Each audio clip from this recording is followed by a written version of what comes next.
La grande difficulté, en effet, c'est que dans les cas où une verbalisation a été faite concernant un comportement qui, en réalité, n'était pas visé par la loi, ou même, on peut imaginer des situations dans lesquelles les policiers ont interprété de façon un peu excessive la portée de l'arrêté ministériel, il y a eu des verbalisations qui manifestement n'auraient pas dû l'être.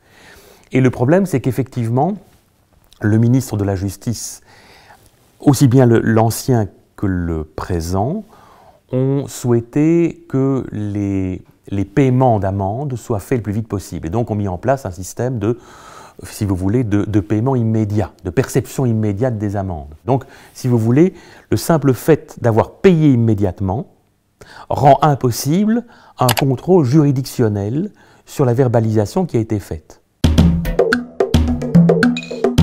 Quand vous êtes citoyen et que vous n'êtes pas nécessairement versé dans les arcanes des règles juridiques, vous vous dites que si un policier vous dit que vous avez violé une règle, vous le croyez. Le problème ici, c'est que depuis un certain nombre de mois, on a donc non seulement des arrêtés ministériels qui sont en partie illégaux, mais aussi des arrêtés ministériels qui sont parfaitement mal torchés, qui témoignent d'un amateurisme assez consternant de la part des autorités publiques. Donc des arrêtés ministériels qui sont mal écrits, où la distinction entre ce qui est permis et ce qui est interdit n'est pas toujours évidente à faire.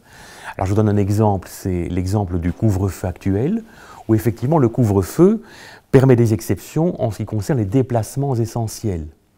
Et le texte actuel de l'arrêté ministériel actuel dit que parmi les déplacements essentiels, il y a des déplacements tels que, alors il cite effectivement l'accès aux soins médicaux, les déplacements professionnels de nuit, et également l'assistance à des personnes vulnérables, mais le tel que est accompagné d'un adverbe qui est l'adverbe notamment. Donc en réalité, sont en quelque sorte écartés de l'interdiction des déplacements essentiels tels que notamment. Ça veut donc dire qu'il existe d'autres déplacements essentiels. Mais qui va décider ce qu'est un déplacement essentiel en dehors des trois cas qui sont explicitement énumérés?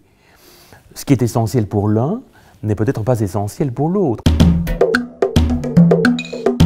De deux choses l'une, soit pour s'éviter des ennuis, on paye immédiatement, soit quand on estime que les choses ne sont pas claires, eh bien on refuse de payer, avec le risque évidemment d'être ensuite poursuivi devant le tribunal correctionnel, le tribunal de police, mais là vous pourrez peut-être faire valoir vos moyens, comme on dit, c'est-à-dire vos arguments, en termes d'illégalité de l'arrêté ministériel ou en termes d'insuffisante clarté de l'arrêté ministériel.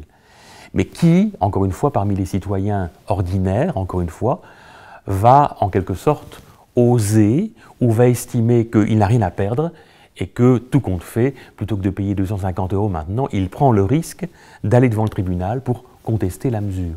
Il faut, si vous voulez, une certaine force de caractère pour pouvoir se comporter comme cela.